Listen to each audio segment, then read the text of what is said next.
Hey, friend. Welcome to the Grief to Great Day podcast. Do you feel like you're going crazy? Is the shower the only place for you to really cry? Are you surrounded by people, but you still feel all alone? Do you want to be the you were before your loved one died, but you have no idea how to get there? I'm Steph Cabanis, Southern by choice, wife, turtle triathlete, Jesus follower, and fellow traveler in the journey of grief. I too struggled to breathe, questioned God and my faith, and thought I would never be happy again. But God took my brokenness and He turned it into a breakthrough. So if you're ready to understand how to navigate grief, lean into your faith and take just one step towards healing, then bring your ugly cry, get into a comfortable place, even if that's your bed right now, and let the healing begin. Girl, there's hope for your future. Come on in the house and join me on the couch. I'm Steph, and this is Grief to Great Day. Thank you for being here. I hope you feel welcomed and heard through this podcast. Hello to everyone listening in the United Kingdom, our spotlight country this week. We pray for your country as you continue to grieve the loss of Queen Elizabeth. I also want to give a shout out to California, still on the top with the most downloads. I share these as tangible reminders of the need for Christian grief support and the important fact that you are not alone as you walk through this thing called grief.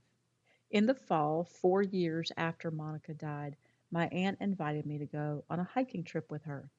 Now, she is full-blooded German and grew up hiking real mountains, as she likes to say. She's hiked many in Austria and Switzerland, and after my uncle died, she began taking international hiking trips. My uncle wouldn't have wanted to travel like that, so it was a great time for her to check things off her bucket list. I can't tell you how many different countries she visited and hiked, including Everest, not all the way up, and Machu Picchu in Peru.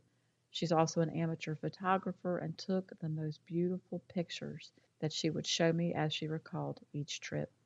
Then we talked about how fun it would be to go on a hiking trip together.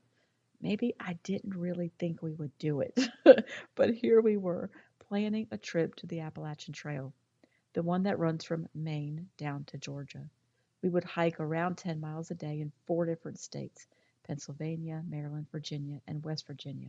I don't know how you prepare to hike up mountains when you live in eastern North Carolina, but I bought a pair of hiking boots and started walking in them. The trip was really wonderful, and my aunt was given the trail name of Timex because even though she was 75 at the time, she was at the front of the group most every day. She just kept going regardless of the terrain. The group leader always told us that if we ever wanted to stay at the base camp, we could just opt out of the hike for the day. Opt out? Why on earth would you go if you then opted out of hikes? Anyway, there was one day that we had to hike up 4 different summits. That's the top of a mountain. Now, as I share the story, picture your grief as the mountain and see if you can relate. The trails, they were pure rocks and they were covered in leaves, so you couldn't see the rocks that would trip you up. I was more methodical, looking at my feet the whole time, while my aunt just looked ahead and tripped when she hit a rock. We walked for what seemed like forever, over a creek with slippery rocks, up embankments that reminded me that I was not in good shape, and then I saw it. My head had to lean back as I looked up. Oh crap, you've got to be kidding me. My aunt was in her element and kindly tried to encourage my next step. I told her please go on because she was stressing me out to try to keep up with her. Off and up she went. It looked like she was sprinting while I took 10 steps and had to stop to breathe.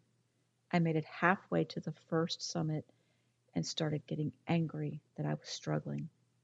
At the first peak, I thought I was halfway there, but I found out that there were 3 more, not 1 more.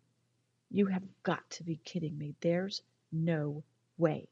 There were only a few people behind me, and don't judge me, I started hoping that someone behind me would get injured, because then I would be kind and helpful and go with them back to our base camp. When that didn't happen, and I was leaned forward, moving up the mountain, complete fear gripped me. I stopped. I can't do this. I can't take another step. The incline was too steep, and I couldn't go back because I feared that too. It had been a couple of hours of hard work, plus, how would I get back to camp? At that point, I was stressed and scared, and I felt so stupid that I hadn't opted out. And of course, I was angry that Monica had died and started playing all those things out in my head. I felt this level of paralysis from fear twice during Monica's journey, once when she was giving her prognosis, and then a month after her death when the grief was really starting to hit. I can't do it. I can't breathe. I can't move forward. I can't go back either. So, what do I do? Let's go back to the mountain to explore the choices of what to do when you get paralyzed by fear of moving forward in your grief. Now, you can sit there and cry, which is what I did in the beginning. I looked down the mountain behind me and up the mountain in front of me, and I cried, I can't do this. What you have in front of you right now may be as big as a mountain. You could also pray. Yep, if I had prayed first, maybe the I can't do this wouldn't have been so big. But I asked the Lord for a way out, and I shared with him that a helicopter would be just fine. Of course, no helicopter came, but certainty of doom did leave. I felt a strange knowing that it wasn't going to end badly, but that I also had to do my part. Instead of changing the situation, maybe God wants to change and grow you. Okay, what can you do right now to help your situation? On my mountain, I wasn't injured, so I could take another 10 steps, and so I did. I grabbed tree branches wherever they were available, and then I took another 10 steps, and I stopped to breathe, and I thanked God for the last 10 steps. Those series of 10 steps, they weren't pretty and they weren't fast, but I gradually made it to the second summit. Some people were sitting there exhausted, which made me feel a little bit better, and told me that my aunt had already gone ahead. I was glad because I was still pitiful. What can you do right now? Faith requires action. It doesn't have to be pretty or big or fast, but it has to be a step. I was halfway there, and as another wave of panic hit, I realized that God was enabling me to move forward and that I had completed half of the hike. I could take another 10 steps. So instead of looking at what I couldn't do, I kind of rehearsed what I was able to do. As I hit the third summit, I was starting to feel competent to finish the hike. Again, my aunt had already been there, and when I saw her at the top of the last summit, I had to stop myself from crying again. But this time, it was out of a sense of relief and an accomplishment I'd never felt before. I couldn't believe I did it. She was thrilled I made it, and the view, or in hiking terminology, the vista from that mountaintop, it was incredible. I hadn't ever seen anything like that. Wow, God created an incredible earth for us to enjoy. I didn't know it would feel like that. Thank God for his help, for the opportunity to feel a little accomplished at something, and for giving me an appreciation for nature that I never expected. The fear of the future, it's understandable because your loved one has died and your future was with your loved one. So all bets are off on planning or having any control of what life may throw you. You may also have trauma associated with the loss, and that can put you in a tailspin in a heartbeat. The pain of looking back and the fear of moving forward. But you must keep moving, or you're going to be stuck on the mountain of your grief. And that is not where you want to live your life. So for this week, taking action against the fear, your journey works, the work of your journey. It's just one thing. Don't opt out of your life. Don't opt out of opportunities to have lunch with a friend, to celebrate the holiday in a different way, of doing the things you're most scared of now. You don't have to accomplish those things in a day, but you do have to take steps towards it. Fear is normal in life, and it's amplified in grief. But never let fear keep you from the next step. Faith is greater than fear, and our word for the week is, of course, Philippians 4:13. I can do all things through Christ who strengthens me. This is not to say pull yourself together and gut it out. It's quite the opposite. It's allowing God to help you to do the things you need to do right now. Grieve hard, warrior, but have great hope. And here are other ways for you to take action and connect. The What to Do After the Loss of a Loved One workshop is available for purchase. This is your compass to help guide your steps towards healing. If you need direction on what to do the first days, weeks, months, and even the first year, if you feel stuck, this workshop will be a tremendous help. Listen at the end for more details or go to grieftogreatday.com to purchase.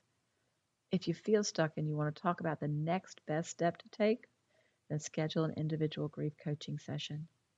Join the private Facebook group.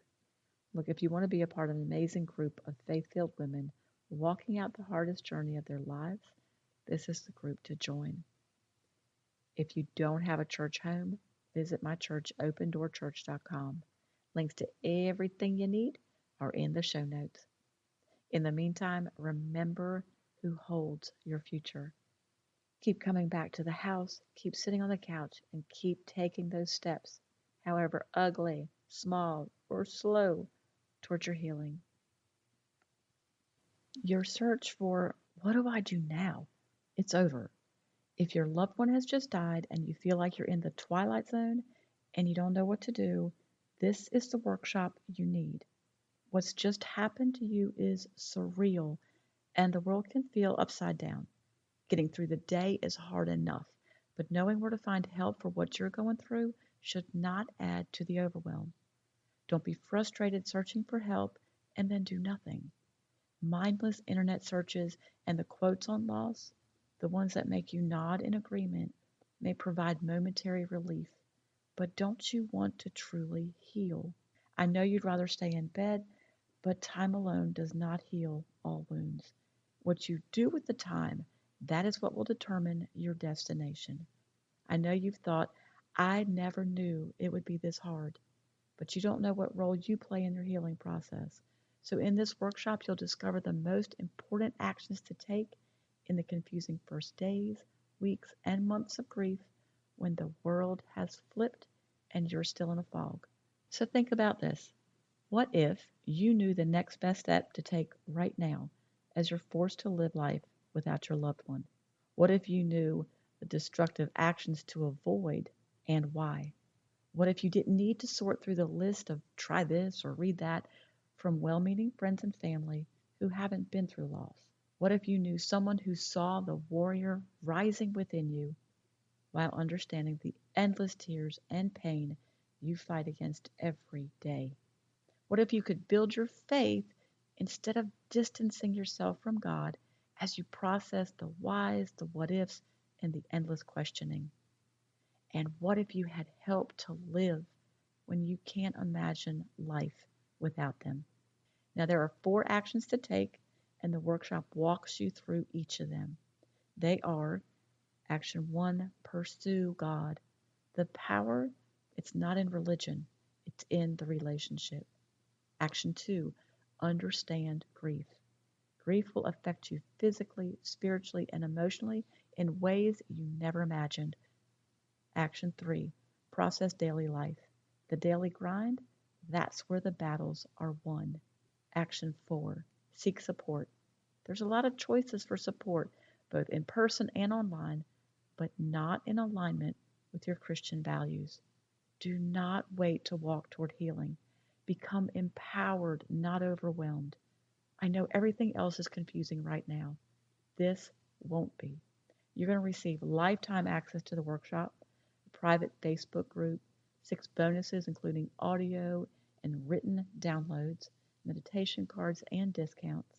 So if you're ready to finally take God-focused, healthy action, get rid of the overwhelm, the wishing and the wanting to get better, this is the place to start.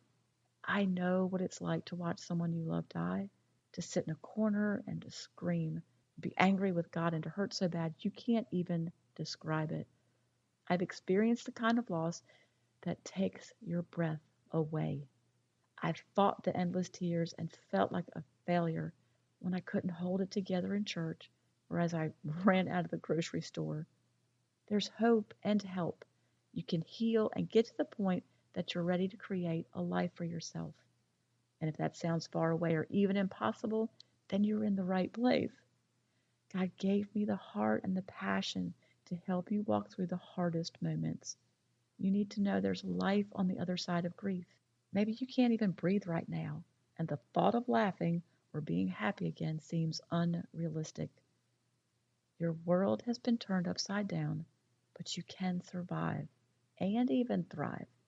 You will breathe, laugh, and live again. The healing you want is real and it's within your reach. And this is where you start. Take faith-based action for your healing. Go to grief2greatday.com, grief the number 2 greatday.com. Click on Work with Me and scroll to Workshop to purchase today. Look, there's a money-back guarantee, so there's nothing to lose, but there is help and hope to gain. Don't delay. Thank you for being here today, for showing up. If this podcast has given you hope, encouragement, or helped you in any way, share it with a friend, either in a text or on your social platforms. Also, please subscribe, rate, and leave a written review on iTunes. It's a huge blessing for me to know that you're out there. Lastly, and this is important, you are not alone. Connect with me on the Grief to Great Day website, the link is below, and sign up for our free newsletters. I want to be able to pray for you by name. Remember, grief isn't something you're going to get over, but a great day is something you can get to.